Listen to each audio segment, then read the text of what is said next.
Muy buenos días. Muchas gracias por su asistencia a este segundo simposio internacional.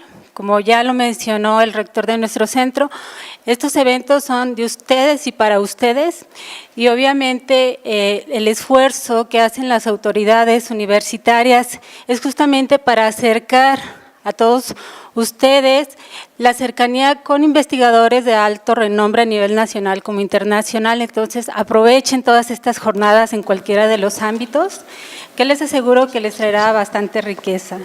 Y bueno, me voy a permitir leer un breve extracto curricular de la doctora María Leonor López Meraz. Ella es académico de carrera titular de tiempo completo en el Centro de Investigaciones Cerebrales de la Universidad Veracruzana. Cuenta con una licenciatura en Química Farmacéutica Bióloga por la Universidad Veracruzana, con mención honorífica, una maestría en Farmacología por el Centro de Investigación y Estudios Avanzados del Instituto Politécnico Nacional, así como el doctorado en Neurofarmacología y Terapéutica Experimental por el mismo centro. Cuenta con un postdoctorado en la Universidad de California, en Los Ángeles, California, Estados Unidos, y actualmente se desempeña en el Instituto de Neuroetología Universidad Veracruzana. Ha sido acreedora a diversos reconocimientos y membresías en diversas asociaciones científicas, como en el Sistema Nacional de Investigadores, es miembro de la Sociedad de Neurociencias, de la Sociedad Mexicana de Ciencias Fisiológicas y otras más que, bueno, sería muy largo hacer la lectura. Ella obviamente se dedica a impartir docencia, ha hecho dirección de tesis tanto a nivel licenciatura, maestría y doctorado, y cuenta con múltiples publicaciones a nivel nacional como internacional, tanto en artículos arbitrados como en capítulos de libros. Su línea de investigación ha estado enfocado al estudio de la epilepsia experimental, causas y consecuencias de las crisis epilépticas, mecanismos moleculares de muerte neuronal en epilepsia y tratamiento de la epilepsia. Y bueno, sin más preámbulo, dejo en uso de la palabra a la doctora López Meraz. Muchas gracias por su asistencia. Muchas gracias, doctora.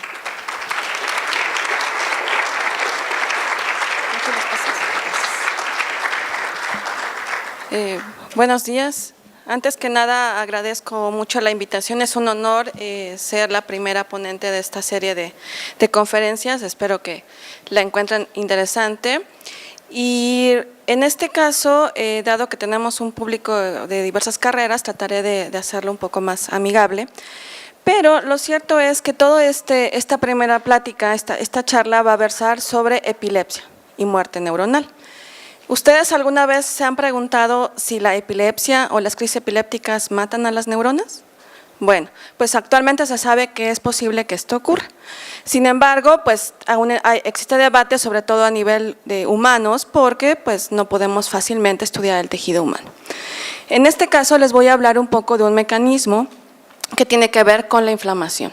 También hace poco empezó el auge de trabajar inflamación y neuroinflamación en particular, porque si ustedes buscan en las bases de datos de investigación, verán que si ponen, por ejemplo, la palabra epilepsia e inflamación, les pueden aparecer el día de hoy alrededor de 1.500 artículos científicos, los cuales respaldan que en verdad hay una asociación entre la actividad epiléptica, la inflamación y entre las consecuencias de la actividad epiléptica. En este caso particular hablaremos de la muerte neuronal.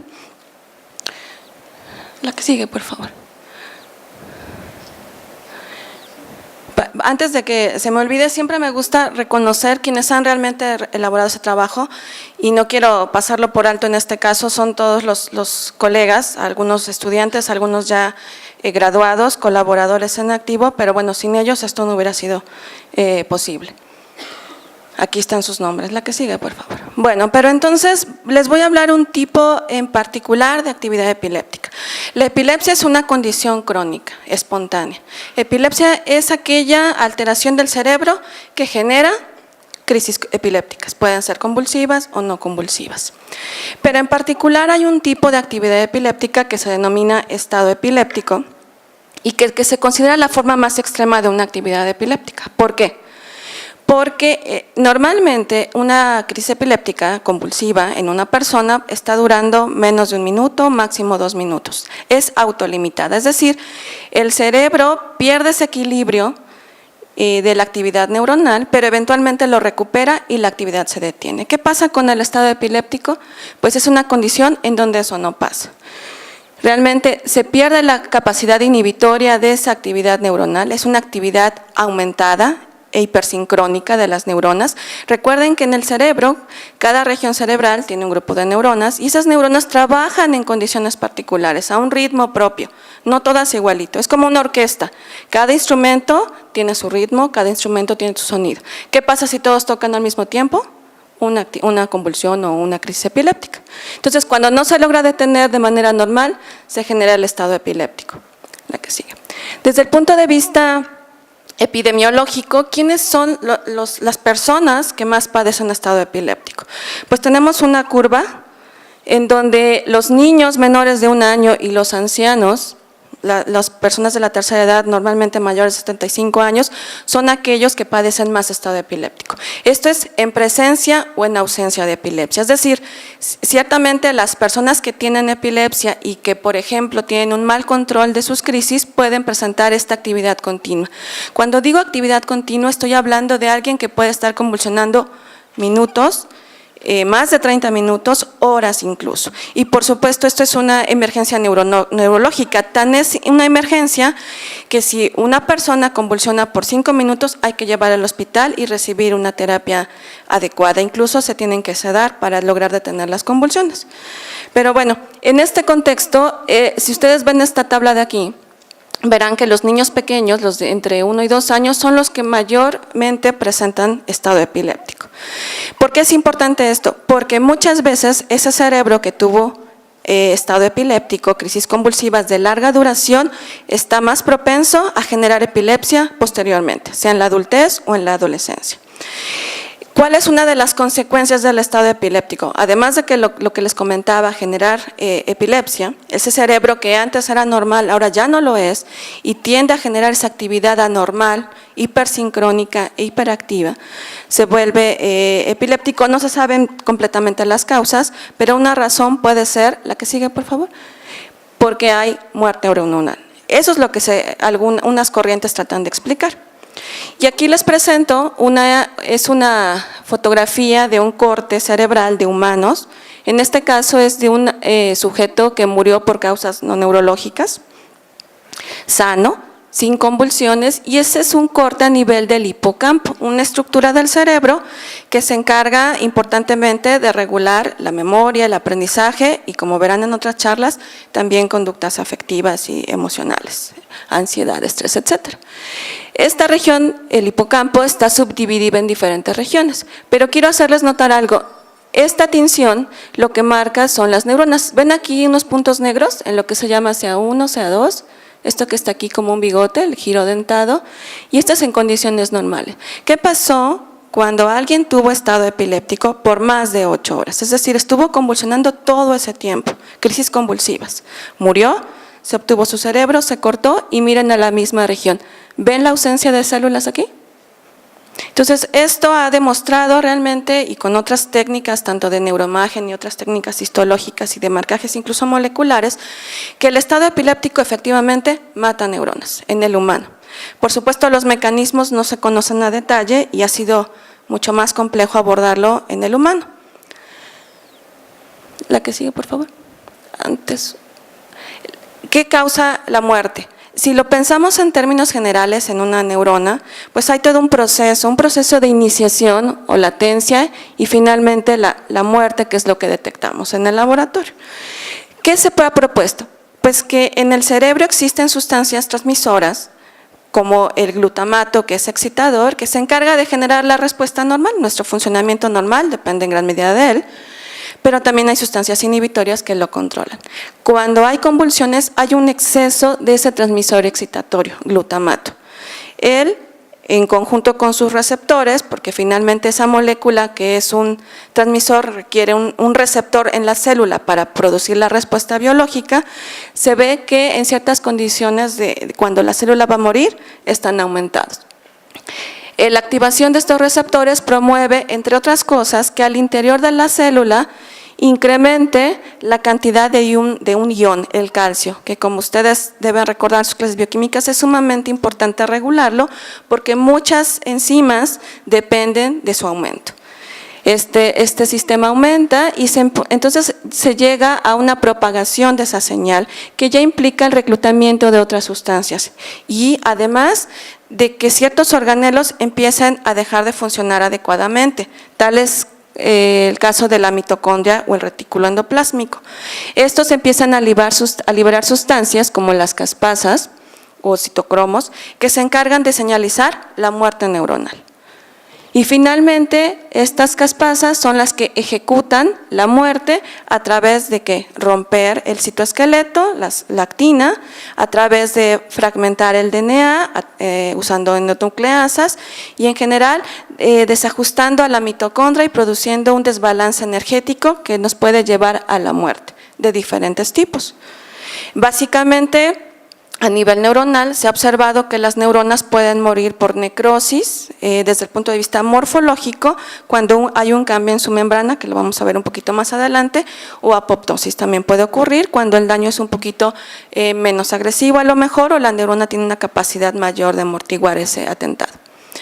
Pero aquí es cuando nos empezamos a preguntar, ¿la inflamación está participando en eso o no lo está haciendo? Y de hecho fue un grupo de investigadores en Italia, el grupo de Anna Maria Bezzani, quienes hicieron realmente un boom en esta área porque alrededor del año 2000 empezaron a publicar varios datos hechos en animales de experimentación en donde veían que realmente había un aumento de marcadores de inflamación.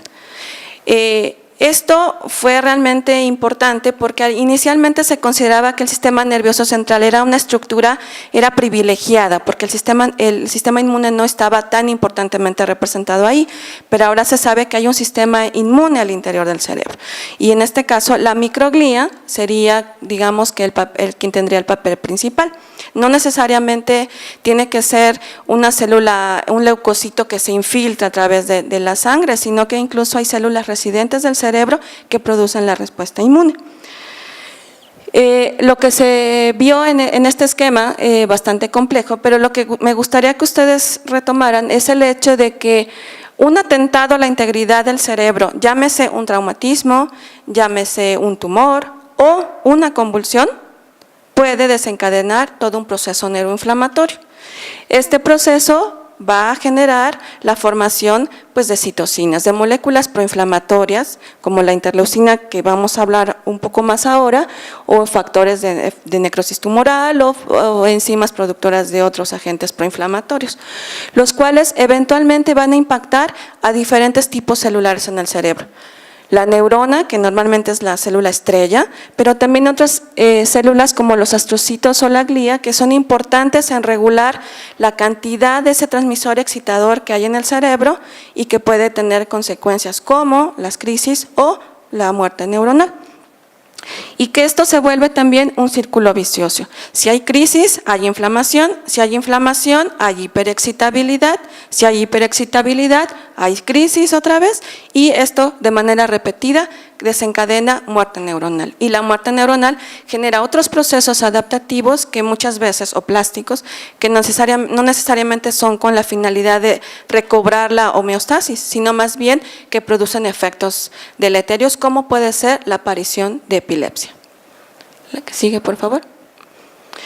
Como les decía hace un momento, aunque está bien identificado que el estado epiléptico en la clínica produce muerte neuronal, ha sido difícil evaluarlo en los humanos por cuestiones éticas, etcétera. Entonces se ha modelado en el laboratorio, se ha generado el estado epiléptico, el sujeto más empleado es la rata o el ratón, y en este caso quiero mostrarles un par de tinciones que muestran esto que les comento. En este caso, si recuerdan, les presenté lo que les dije que era un hipocampo de humano, ahora les presento otro corte, pero también el hipocampo de la rata. Esta es una región que se llama CA1, donde había pérdida en la diapositiva anterior, y este que se llama el giro dentado. ¿Se acuerdan? Les dije que era como un bigotito. Entonces, ven aquí las células blancas, son células que están degenerando.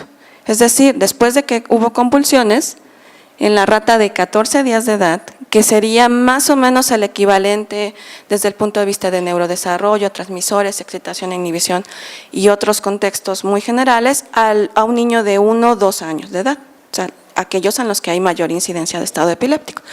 Vean cómo en esta edad hay un aumento de estas células dañadas o muertas, pero conforme pasa la edad hay menos muerte neuronal. Volvemos al punto en donde el cerebro en desarrollo es altamente sensible a este proceso de muerte. Y ven aquí otra tinción donde se ve algo similar. Si nosotros analizamos desde el punto de vista de la temporal, cuando ocurre esto, vemos que la mayoría de las células se pueden detectar un día después de que aparecieron las convulsiones. Antes no, porque esto implica que es un proceso dinámico que toma un tiempo para ser detectado. Y esta es un ejemplo de una tinción bastante común en varias áreas de la investigación de eosinhematoxilina, que nos permite ver por un lado las células sanas. Vean esta célula que tiene un núcleo grande, morado, poco rosado, no es muy afín a la eosina, pero noten estas células que están aquí, cómo están pequeñas, se encogieron, tienen los núcleos altamente condensados, también se encogieron, y los cambios bioquímicos que ocurrieron en su citosol las hicieron muy afines a la eosina y por eso se ven rosadas. Entonces esta técnica ha sido muy utilizada para detectar a nivel experimental daño neuronal. Y corresponde este tipo de morfología a lo que se conoce como necrosis. Vean cómo esta célula ha perdido su morfología, ya no se puede ver la membrana y el núcleo más o menos está intacto, que son unos criterios morfológicos para este tipo de muerte. Entonces ya se sabía, la que sigue por favor, que el estado epiléptico replicaba el daño en la rata de experimentación, en la rata joven, en desarrollo, pero la asociación con la neuroinflamación todavía no estaba muy clara. En este estudio es un abordaje bastante sencillo desde el punto de vista práctico, pero nos da muchísima información. Lo que hicieron estos autores fue aplicarles a las ratas lipopolisacárido, esta toxina de las bacterias gram negativas que genera ¿qué? Una respuesta inmune muy aumentada. Si solito en las ratas no hace nada, pero si lo combinan con estado epiléptico, otra vez vemos estas células verdes fluorescentes, que son células que están dañadas, muertas o en un proceso de degeneración irreversible. ¿Ven? El cambio es dramático. Perdón, aquí es pilocarpina, aquí es la combinación. ¿Ven el cambio? No hay nada, algunas, y se aumenta. Al contabilizarlas, pues está al doble prácticamente. Entonces la que sigue, estos datos iban señalando que efectivamente la inflamación tenía que ver con la muerte neuronal. Pero el uso del lipopolisacárido no respondía quién podría ser uno de los mediadores de esa muerte neuronal. Y fueron otros estudios los que dieron la pauta para irse hacia unos candidatos. En este caso, esta gráfica corresponde a la expresión del RNA mensajero de la interleucina 1 beta, el antagonista natural de esta interleucina y el factor de necrosis neuronal. Estas dos moléculas son citocinas proinflamatorias de expresión rápida que normalmente no están en el cerebro. De hecho, hay veces que no se pueden detectar en condiciones basales. ¿Qué pasa cuando hay convulsiones? Y quiero que noten la barra oscura de ratas de 14, 15 días de edad, cómo aumenta dramáticamente esta citocina, pero no el factor de necrosis tumoral, en cuanto a la expresión del RNA. Y si vamos a ver la proteína, cómo se ubicaba, y esto es en el hipocampo, el área que tenía daño neuronal. Si nos vamos a la expresión proteica, vemos que también esta citocina está aumentada. Entonces, este era un buen candidato para asociarlo con la muerte neuronal. Esto iba de la mano en estos trabajos con un aumento de astrocitos y de microglía. Si recuerdan, hace rato les dije que la célula estrella del sistema inmune en el cerebro o en el sistema nervioso era la microglía. Entonces, lo que se pensaba es que estas células producían estas sustancias para promover la muerte de las neuronas. Pero bueno, volvemos al aspecto de humanos. Nos interesa realmente tratar de ver qué pasa en el humano. Y lo que se veía en este reporte más o menos reciente es que en niños que tienen o que tenían, porque esta se les realizó cirugía de epilepsia, en niños que tenían epilepsia del lóbulo temporal, es decir, donde regiones como el hipocampo eran los generadores de esa actividad epiléptica y no respondían al tratamiento farmacológico, se les hizo la resección de esa área. Entonces el hipocampo lo sacaron de su cerebro, o una región, una parte de él, y lo analizaron para valorar el RNA de la interleucina o bien la expresión de la proteína. ¿Y qué encontraron? Que después del estado epiléptico, porque a veces lo tenían, perdón, de la epilepsia, estaba un aumento de esta proteína. Y en ratas, porque en este experimento lo hicieron a la par, vieron nuevamente que después del estado epiléptico había un aumento de esta proteína en su mensajero de esta interleucina, perdón, en su proteína y su mensajero. Y también en etapas de actividad espontánea, es decir, si tú dejas a una rata de 14 días de edad vivir al menos 5 meses, un 37% desarrolla epilepsia. Y durante ese periodo hay un aumento de la interleucina que no está en el tiempo entre que se generó el estado epiléptico y la epilepsia.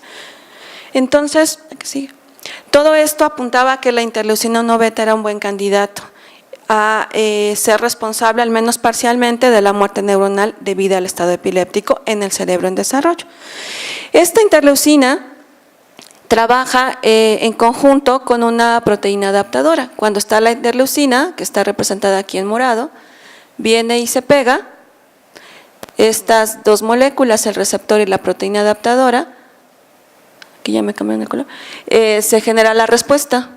Aquí me equivoqué, supongo, este es señal y este es no señal, disculpen. Y lo que pasa es que se genera toda una cascada al interior de la célula, que es muy compleja. De hecho, aquí se mencionan algunas enzimas, pero en realidad hay como 300 proteínas asociadas con la activación de esta proteína. Lo cierto es que muchas de las sinasas implicadas están promoviendo la expresión de proteínas que al final promueven la muerte neuronal o la activación de ellas, por ejemplo, las caspasas. Entonces, en nuestro laboratorio lo que tratamos de evaluar era si en realidad esta citosina se expresaba después del estado epiléptico, como se había visto en el tejido humano, y si podría la aplicación exógena de esta promover muerte neuronal. La que sigue, por favor. Entonces, ¿qué hicimos? En este caso utilizamos ratas de 14 días de edad. Esta es una rata a la que se le aplicó el modelo de litio-pilocarpina, que consiste en aplicarle cloruro de litio y un día después aplicarle pilocarpina, que es un agonista colinérgico, promueve un efecto estimulante y hace que la rata convulsione por aproximadamente 5 horas. Después de este proceso, el cerebro deja de convulsionar, se autolimita y la rata recupera sus funciones normales. Es un modelo agresivo. Lo interesante es que las ratas pequeñas son muy sensibles, pero son a la vez muy resistentes a la muerte neuronal. Si nosotros hiciéramos este mismo proceso en la rata adulta, normalmente fallece durante el proceso de convulsiones. ¿Qué encontramos? Pues analizamos su hipocampo en las regiones CA1, el giro dentado y el hilus y observamos que había, después del estado epiléptico a las 6 horas, un aumento en el número de células inmunoreactivas a la interleucina 1 beta, principalmente en esta área, la CA1, pero también de su receptor en esta misma región y células mucho menos abundantes en las otras dos regiones.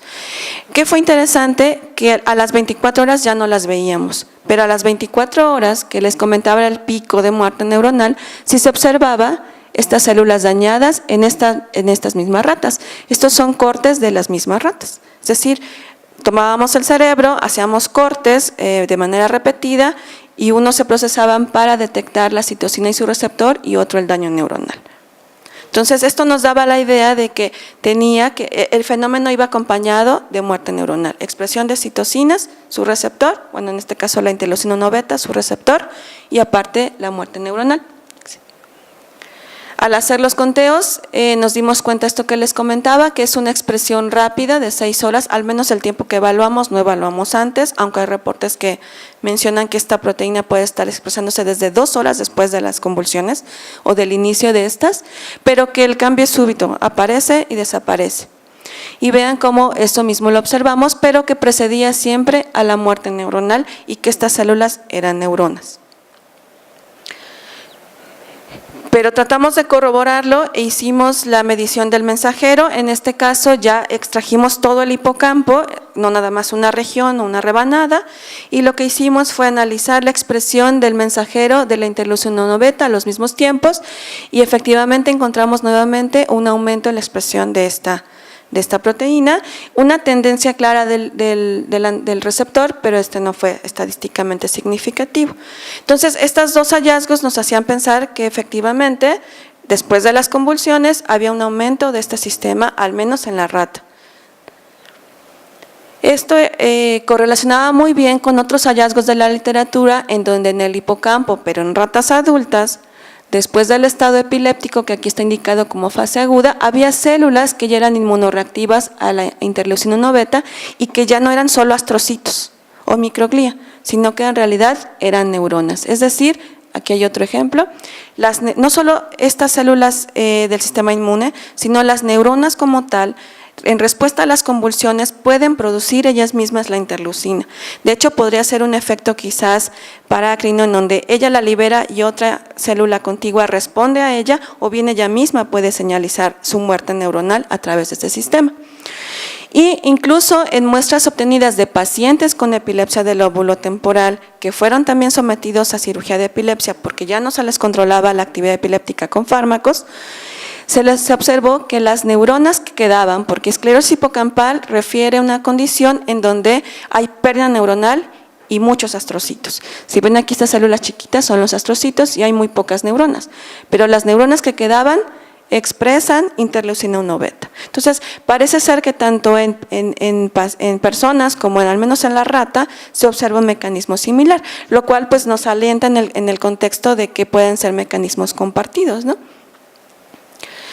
Y un reporte un poco más reciente mostró que el receptor de esta interleucina también aparece en el hipocampo después de las convulsiones. No hay reportes en la rata pequeña, pero nuevamente nos da la pauta a pensar que nuestros resultados iban corroborándose o respaldando otras publicaciones que ya existen a nivel internacional.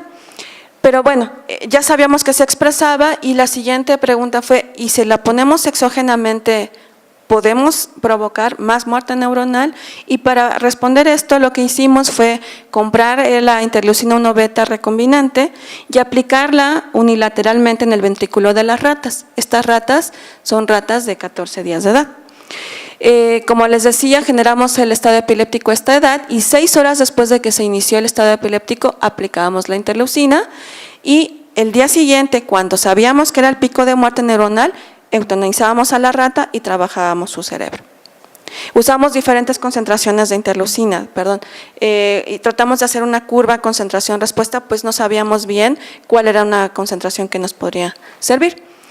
Hicimos este abordaje histológico utilizando la técnica que ya les comentaba porque es bastante sencilla y es bastante reproducible también, y lo que buscábamos era en el tejido observar este tipo de células, que fueran rosadas, es decir, afines a la eosina, con núcleos muy condensados, o bien rosadas con núcleos fragmentados. Espero que aquí puedan lograr apreciar que son como bolitas muy juntas, son clásicas de la muerte apoptótica. Entonces lo que tratábamos de hacer era valorarlo. ¿En dónde? En las regiones donde ya se sabía que había daño, SA1 y el giro dentado. ¿Qué datos arrojó nuestra curva? En el hipocampo ipsilateral, es decir, en el mismo sitio donde aplicamos la interleucina, observamos que solamente una de las concentraciones efectivamente aumentó el número de células muertas, la de 3 nanogramos, y en el contralateral no se observó ese cambio. De hecho, esperábamos una curva concentración-respuesta que dependiera realmente de la cantidad aplicada, pero después, indagando en la literatura, nos dimos cuenta que este tipo de respuesta es bastante clásica en las citocinas en general, porque hay un sistema que ahorita les voy a mostrar, que como les mencionaba al inicio, requiere de la dimerización de su receptor. Entonces, nuestra propuesta es, o era en aquel momento, que la interleucina que aplicábamos de manera exógena pues interaccionaba con su receptor, pero a cantidades bajas no se formaba este dímero con la proteína adaptadora y no había señal. A cantidades óptimas sí se formaba y entonces es cuando veíamos la muerte, y a cantidades mucho más grandes se saturaba y tampoco se formaba el dímero. Esto se había observado también en otro tipo de citocinas como el factor de necrosis tumoral. Entonces, ¿qué nos daba esta información? Esta información nos hacía pensar que sí, efectivamente la interleucina podría favorecer la muerte, pero que había que ser muy cuidadosos en la cantidad utilizada. La siguiente pregunta, inmediatamente después de ver esto, era y este sistema realmente está participando, es decir, la interleucina lo hace a través de su receptor o no. Y una forma, desde el punto de vista farmacológica, de describir esto, pues era utilizando un antagonista. Afortunadamente se vende y utilizamos el antagonista natural de esta citosina, lo utilizamos mucho más concentrado para bloquear el efecto, y vean que en estas dos gráficas les presento la región ipsilateral donde se aplicó la citosina y la contralateral, y lo que vemos es que mientras la citosina sigue promoviendo este efecto de matar a las neuronas, cuando se aplica en combinación con el antagonista, este efecto se disminuye. Incluso algo que nos llamaba mucho la atención es que cuando la rata recibía el antagonista en combinación con la citosina, la calidad del tejido era mucho mejor, no nada más en términos de cuántas células había, sino en general mejoraba. Y esto es muy interesante porque nos podría hablar de una posible terapia coadyuvante para evitar este proceso, incluso en los humanos, ¿no? La ventaja es que el antagonista se vende de manera comercial. De hecho, en Europa es uno de los medicamentos utilizados para tratar, por ejemplo, artritis reumatoide. En México no se vende, muy difícil importar y muy caro, pero bueno, eventualmente podría ser una herramienta interesante. Solo para corroborarlo con otra tinción, hicimos el mismo procedimiento y observamos que estas células fluorescentes que incorporaron un colorante que se llama Fluorojade, que es el más utilizado actualmente para histologías, pues denotan que después de que se aplicó la interleucina hay un mayor número de estas células y que con el antagonista disminuye dramáticamente. Ciertamente estas técnicas nos decían hay más muerte, pero no nos decían cómo estaba muriendo la neurona. Entonces, lo que hicimos fue tratar de ocupar una técnica bioquímica, digamos, in vivo, usando un colorante, el yoduro de propidio. Quien haga cultivos celulares a lo mejor lo tendrá en mente porque se utiliza mucho para colorar el DNA, los núcleos. Pues en este caso lo que hicimos fue que a las ratas les generamos al estado epiléptico, les pusimos la interleucina y después lo aplicamos in vivo. ¿Por qué in vivo? Porque este colorante solo es capaz de atravesar la barrera, la membrana celular cuando la célula está dañada. Cuando está íntegra no lo hace. Es decir, teníamos que hacerlo en vivo porque si el colorante lo detectábamos después de eutanizar a la rata, significaría que esa célula al momento de aplicarlo tenía la membrana comprometida. Es decir, posiblemente tenía una muerte necrótica, que es una de las características de este tipo de muerte. Y lo que observamos es que la interleucina aumentaba el número de células positivas a este colorante rojo fluorescente, el yoduro de propidio, en la porción ipsilateral al hipocampo. Esto nos daba herramientas para corroborar desde el punto de vista un poco más bioquímico que la muerte que producía la citosina era por necrosis. Y una forma también de probarlo era, si ustedes marcan muerte neuronal, pues una de las primeras herramientas es la caspasa-3, porque clásicamente se asocia con procesos de muerte. Y lo que observamos es que al aplicarla, al detectarla por inmunohistoquímica, ya sea en condiciones control o después de la aplicación de la interleucina, no estaba presente en la zona donde había daño. Entonces aquí proponíamos que la interleucina mataba a las neuronas a través de un mecanismo que reclutaba a su receptor, pero que era un mecanismo necrótico sin la participación de una caspasa. Eso es en la región CA1, pero en la otra región, el giro dentado, normalmente se ve apoptosis y lo que observamos fue lo siguiente. La que sigue, por favor. Que en este caso la curva era bastante más compleja de lo que inicialmente habíamos considerado, aunque efectivamente la concentración de 3 nanogramos sí promovía nuevamente un aumento de la muerte neuronal, pero también lo hacían otras concentraciones, es decir, la curva ya no se ajustaba a nuestra descripción anterior. Sin embargo, al menos sí promovía este aumento de muerte neuronal y la morfología nos hacía ver que era otro tipo de muerte, es decir, la misma región del cerebro que tiene conexiones importantemente relacionadas, ¿se pueden generar mecanismos de muerte diferente? Sí. Y esos mecanismos pueden implicar vías de señalización completamente diferentes. Y tan así que cuando tratamos de evitar este efecto con el antagonista, vean, están iguales. La interleucina aumenta, el antagonista no lo evita. Entonces, pareciera que ese mecanismo de apoptosis no está reclutando este sistema. Ahora, ¿esto por qué es interesante? Porque la interleucina puede promover la liberación de otras citocinas proinflamatorias o incluso otras citocinas pueden hacer que aumente la citocina. Entonces, es un sistema de difícil regulación porque durante las convulsiones se ha valorado que la interleucina 6, la 10, la beta, el TNF-alfa pueden estar aumentados en algún periodo agudo después del inicio de las convulsiones. Entonces, en un solo tiempo a lo mejor no logramos captar todo esto. Y lo que hicimos adicionalmente es tratar de corroborar cómo que si se expresaba la caspasa 3 en esta región del giro dentado, y noten aquí, espero que puedan hacerlo, hay unas células verdes fluorescentes aquí, que son células positivas a caspasa 3. Entonces, este tipo de células tradicionalmente se asocia con apoptosis, que fue precisamente lo que encontrábamos en el análisis histológico.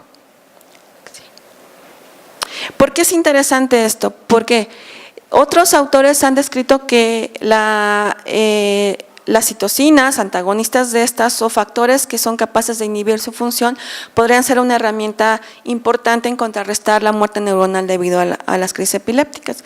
Sin embargo, estudios farmacológicos han mostrado que el tratamiento requiere ser combinado. Por ejemplo, en este estudio utilizaron fármacos, ¿dónde está? Acá. Utilizaron un inhibidor general de la neuroinflamación, la aminociclina, un inhibidor de la ciclooxigenasa 2, el antagonista de la interleucina 1 beta en diferentes combinaciones, y quiero que noten cómo la única combinación que tuvo un efecto de disminuir el número de células dañadas fue precisamente el que combinaba el sistema de interleucina y a la ciclooxigenasa 2. Es decir, no es tan fácil contrarrestar la inflamación. Un solo estudio no nos va a dar la respuesta, pero sí nos va a poder ayudar a buscar herramientas que a lo mejor impliquen un cóctel, pero que sí tengan como blanco en general a la inflamación. Y bueno, ya casi para terminar, la pregunta obligada de este trabajo era, bueno, ¿y qué pasa si le aplicas la interleucina 1 beta a una rata que no ha convulsionado? ¿Puede promover la muerte de las neuronas o no? Y lo hicimos, de hecho a solicitud aquí del doctor Juan Francisco, cuando revisaba la tesis, y lo que observamos es que en condiciones normales están las células, vean cómo están bien formaditas, sus núcleos se ven, incluso se ve el nucleolo, pero cuando aplicamos la interleucina se desordenan un poco, pero no hay indicativos de muerte neuronal. Es decir, la interleucina, la concentración que mataba neuronas cuando había estado epiléptico, no promueve daño en las células sanas, en un cerebro sano, digamos. ¿Qué nos hace pensar esto? Que realmente la interleucina no trabaja sola, sino que requiere un microambiente especial que la convulsión le da y que entonces entra y adyuva, en este caso para mal, porque promueve o ayuda a promover los mecanismos de muerte neuronal. ¿Cómo lo hace? No se sabe a detalle. Ven aquí, si la diapositiva que primero les presenté era compleja, pues aquí estamos implicando otras cosas. En un artículo del 2015, recientemente, se observó que en tejido de pacientes con epilepsia, que se extrajo en una cirugía y le hicieron un registro para valorar cómo funcionaban sus receptores GABA-A, que son un tipo de receptores que responden al ácido gamma aminobutírico GABA, que son inhibitorios y que por excelencia controlan la actividad neuronal, y de hecho son el blanco terapéutico para los fármacos que controlan la epilepsia, como el fenobarbital, las benzodiazepinas, el ácido valproico. Vieron que este receptor dejaba de funcionar. Entonces, la interleucina, de una manera que no está bien detallada, es capaz de no solamente activar su sistema y activar mecanismos que tradicionalmente se asocian con muerte neuronal, sino que de manera indirecta puede estar promoviendo que algo que normalmente el cerebro usa para contrarrestar esa excitación deje de funcionar. Claro, ¿cómo lo hace? Todavía no se sabe a detalle, pero lo cierto es que es mucho más complejo de lo que uno pensaba, ¿no? Y bueno, ya manera de conclusión, ¿qué es lo que me gustaría que ustedes ahora que platiquen, espero eventualmente de esta charla se lleven?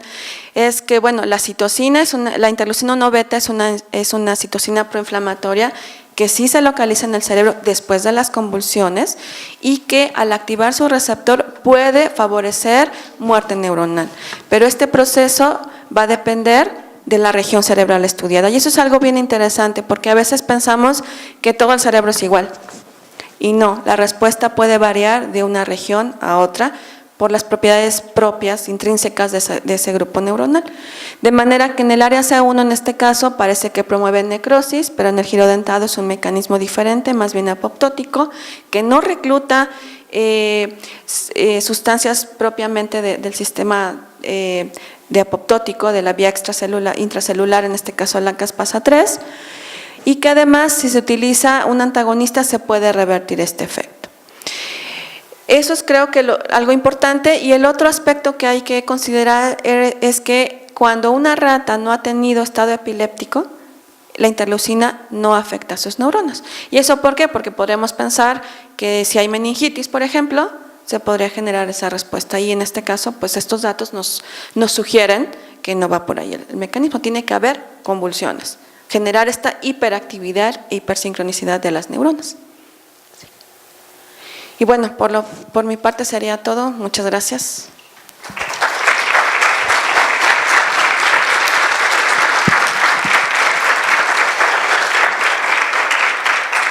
Muchas gracias, doctora. En este momento le abrimos el micrófono al auditorio para la sección de preguntas y respuestas. Quien tenga una pregunta, a favor de levantar la mano, le hacemos llegar el micrófono.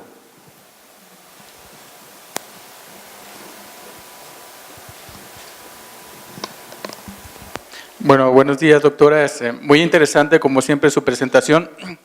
Yo tengo algunas dudas y sí me gustaría que me quedara más claro con respecto al Kindling químico, inducido por la policarpina, y el Kindling eléctrico. ¿Es el mismo proceso epileptogénico?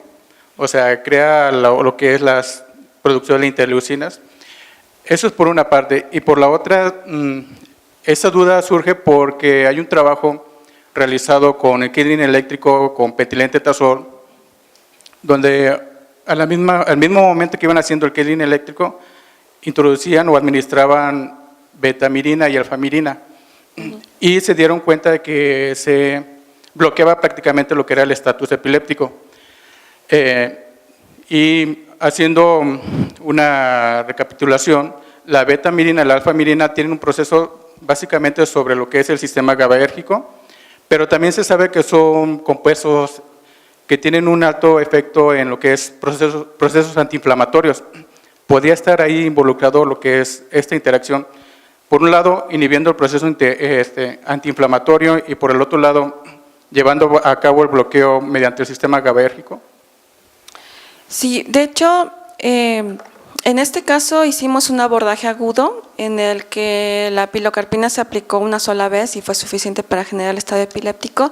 El mecanismo propio de generación de las crisis puede ser diferente al Kindling, en el que es un proceso más largo, digamos crónico, porque requiere la aplicación depende de la especie y la edad, pero al menos unos 20 días de aplicarlo. Entonces los mecanismos no necesariamente son iguales, pero sí se ha visto que en ambos tipos de modelos experimentales la inflamación puede ser crítica para generar la actividad epiléptica y las consecuencias de ella, como podría ser la muerte neuronal. Sin embargo, algo que sí hay que considerar es que en este caso el estado epiléptico es un evento sumamente severo. Estamos hablando de una rata que está convulsionando 5 horas y en el Kindling es una sola vez alrededor de 1 minuto. Entonces, los mecanismos pueden ser compartidos en cierta medida, pero sí se ha observado que la cantidad o la producción, la magnitud más bien de la respuesta inflamatoria es dramáticamente más alta después del estado epiléptico. En cuanto a los fármacos que mencionas, sí se ha visto ahorita, varios artículos han demostrado que si tú combinas un fármaco GABAérgico con algún inhibidor de inflamación, tienes una mejor respuesta en cuanto al efecto convulsivo. En cuanto a la muerte neuronal también, pero se ha visto más que nada con el estado epiléptico. Con el Kindling poco se evalúa muerte neuronal porque es mucho menos evidente. Incluso hay trabajos en donde no se logra detectar tan fácilmente. Pero sí, de que la inflamación puede estar implicada en ambos fenómenos, sí. Pero yo me atrevo a decir que en diferente magnitud. Muchas gracias. Gracias. Y también otra, perdón, tomando en cuenta que en el caso de cuando lleva a cabo el estatus epiléptico en las ratas, aquellas que ya no tienen el tratamiento y que logran sobrevivir, ¿hay una recuperación neuronal debido a que son ratas en proceso de desarrollo? ¿Se logran recuperar estas neuronas? No. No. No, ciertamente no todas las neuronas se mueren, más o menos se morirán, no sé, estoy pensando en darte un número que a lo mejor no es completamente cierto, pero yo creo que se muere más o menos el 20% de las neuronas, o sea, no se mueren todas. Y lo que se ha observado es que si esa rata, que bueno, obviamente no puedes matar a la rata 2 veces, ¿verdad? Pero si haces un grupo en el que la evalúas de manera aguda al día después o a la semana, ves esa pérdida de más o menos 20-30%. Pero si la evalúas después, cuando es adulta, ves y haces un conteo neuronal, sigue habiendo pérdida. Entonces, no hay procesos de… O sea, esas células que murieron en CA1, murieron y ya no están. Lo que sí se ha demostrado es que en el giro dentado hay neurogénesis. Y de hecho, una de las propuestas es que esa neurogénesis, que existe de manera normal, se exacerba después de las convulsiones para tratar de contrarrestar la pérdida neuronal que hay en esa zona. El problema ha sido que varios autores han mostrado que esas células nuevas que se presentan después del estado epiléptico generan conexiones aberrantes, es decir, se conectan con ellas mismas o con las vecinas y generan circuitos hiperexcitables, que son los responsables de que la rata, o al menos en esos modelos, genere actividad epiléptica espontánea. Entonces, no, la pérdida está ahí. Lo que sí también es cierto, es que no todas las ratas que tienen pérdida tienen epilepsia, que es algo similar a lo que pasa en el paciente.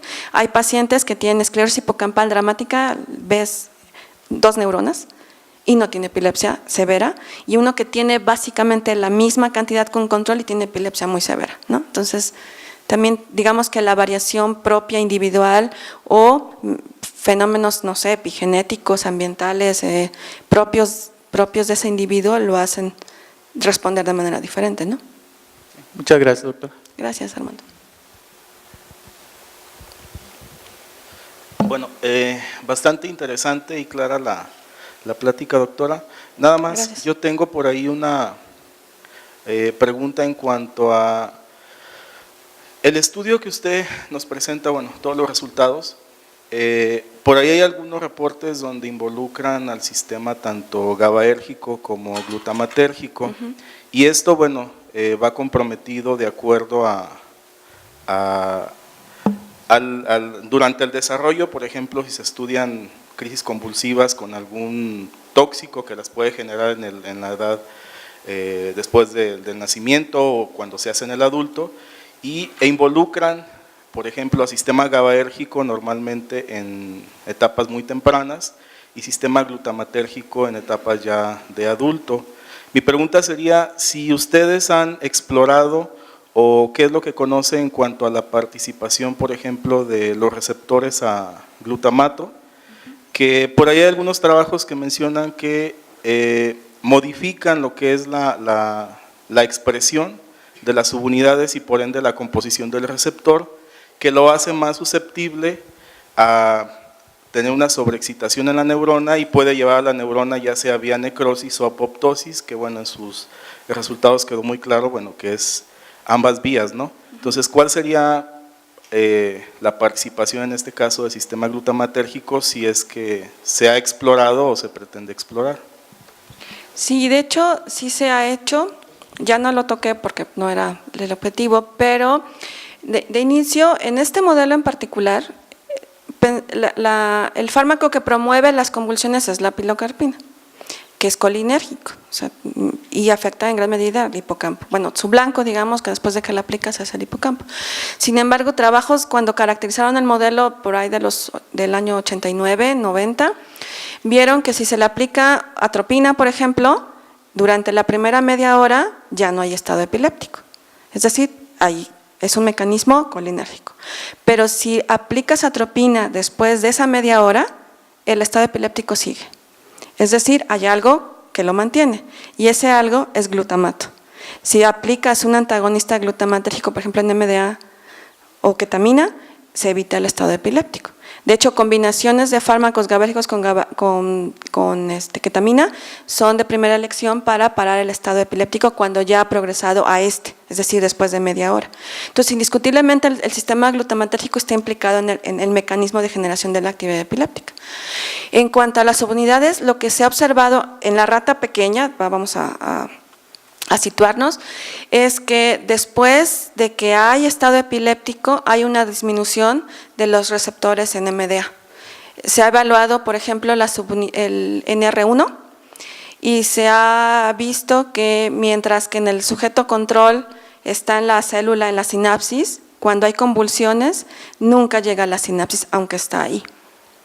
Entonces, sí hay toda una hipótesis en donde el estado epiléptico se mantiene, por eso es autosostenida esa actividad, porque por un lado hay una mayor expresión de la cantidad de receptores, perdón, es una mayor expresión de receptores en MDA y al contrario una menor cantidad de receptores GABA.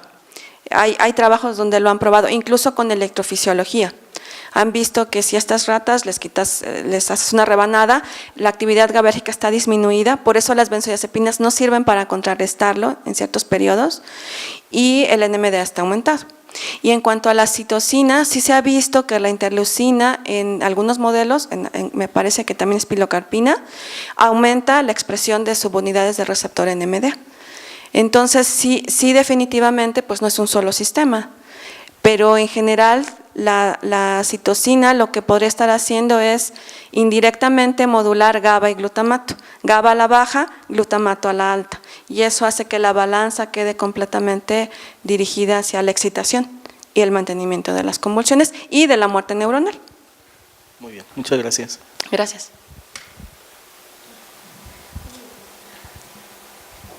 Buenos días, doctora. Muchas gracias por la plática.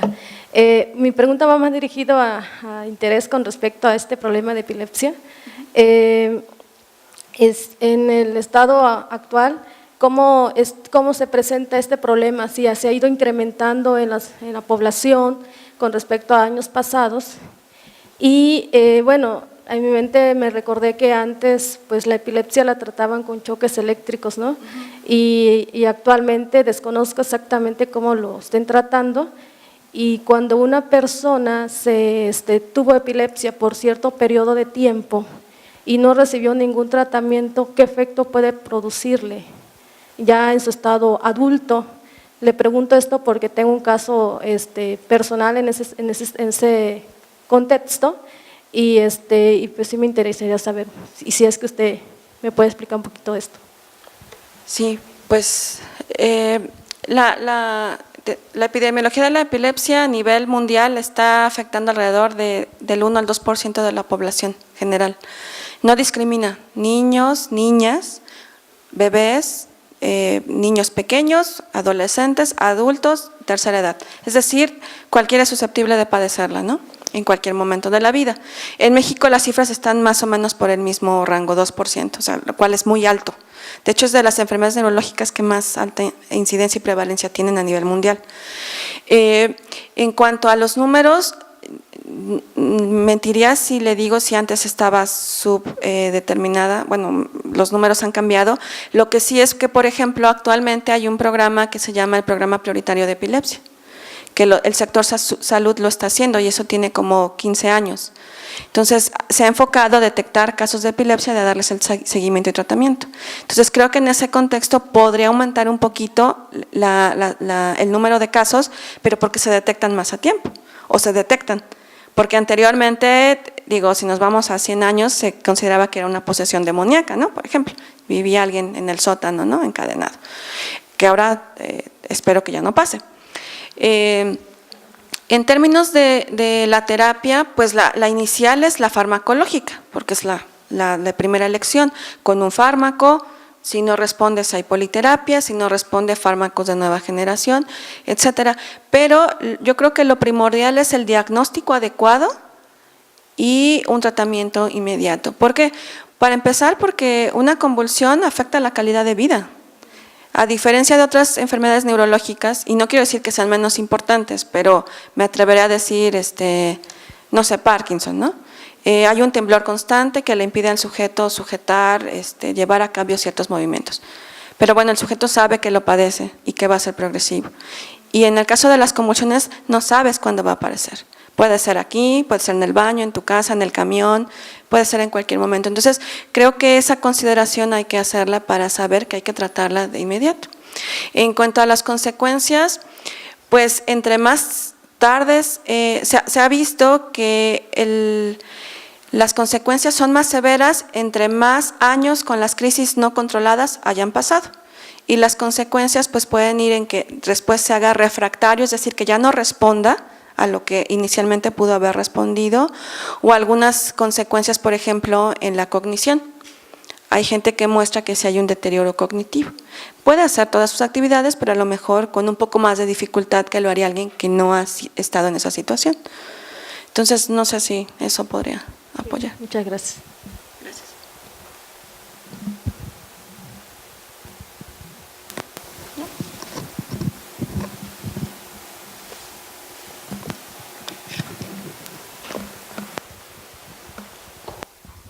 Buenos días, doctora. Muy interesante su presentación. He visto y he leído, por ejemplo, que, bueno, aquí quedó claro, no sé si estoy mal, pero es muy focalizada las zonas en donde se hiperexcita el cerebro. En alguna ocasión vi que a niños antes de los 12 años les estaban haciendo pruebas de hiperexcitación para verificar en dónde exactamente tenía esa excitación y optaban por la cirugía, extirpar la zona. No me acuerdo si era el 20 o 30% de los niños ya prácticamente se curaban, perdiendo algunas funciones de movimientos de brazos o piernas, pero con terapia recuperaban estas funciones. Pero había un pequeño porcentaje de niños que, aunque se les extirpaban esa zona hiperactiva, volvía a una zona diferente a hiperexcitarse. Entonces, aquí me quedó claro que es muy focalizado. En ese caso, ¿qué puede explicarme acerca de qué otra zona se hiperexcitaba si ya se había quitado esa parte cerebral? Sí, pues aquí a lo mejor entraría un poco el contexto, el término más bien de foco epiléptico. Cuando hablamos del cerebro, pues en todos lados hay neuronas, ¿no? Pero hay neuronas o grupos neuronales que tienen, digamos, umbrales más bajos, que son más sensibles, por decirlo así, porque a lo mejor no regulan, por ejemplo, muy bien el calcio y con poquito que entre ya se genera una actividad anormal. Bueno, pues ese grupo de neuronas están localizados básicamente en lo que se conoce como lóbulo temporal, el hipocampo o la amígdala, básicamente, o en algunas zonas corticales del área frontal. Entonces, esas áreas normalmente, o la forma más común de epilepsia, implica que ahí en esas regiones se encuentren las neuronas que generan esa actividad anormal.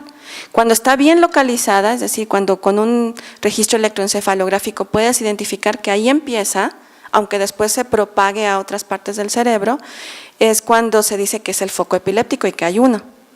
El problema es que muchas veces no es solo un foco epiléptico, sino que puede haber más.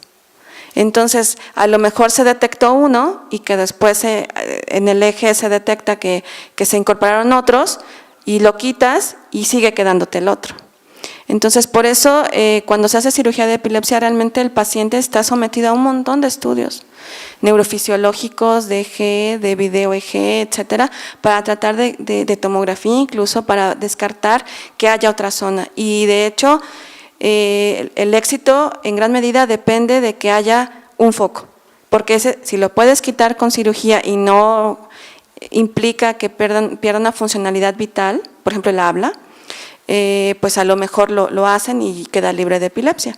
Pero si hay otros focos, es muy probable que no sirva de nada de todas maneras. Además, no se sabe por qué, pero hay veces que aunque todos los estudios indiquen que es una sola región y que extirpándola, porque además no se quita sola esa región, se quita ese pedacito, no sé, por hablar de 1 centímetro cúbico es el foco, por decir un número, se quitan 2, es decir, esa zona y lo que rodea, porque lo que quieres asegurarte es que quites todo. El problema es que a veces ese cerebro después de cierta actividad epiléptica, ya no es el mismo, ya no es un cerebro normal. Entonces, regiones que normalmente no tenían esa actividad, empiezan a presentarlo.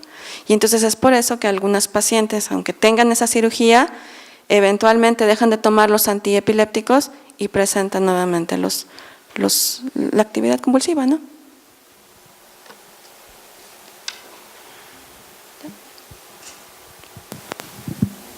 Bueno, no habiendo más preguntas, le agradecemos a la doctora Muchas su gracias. participación.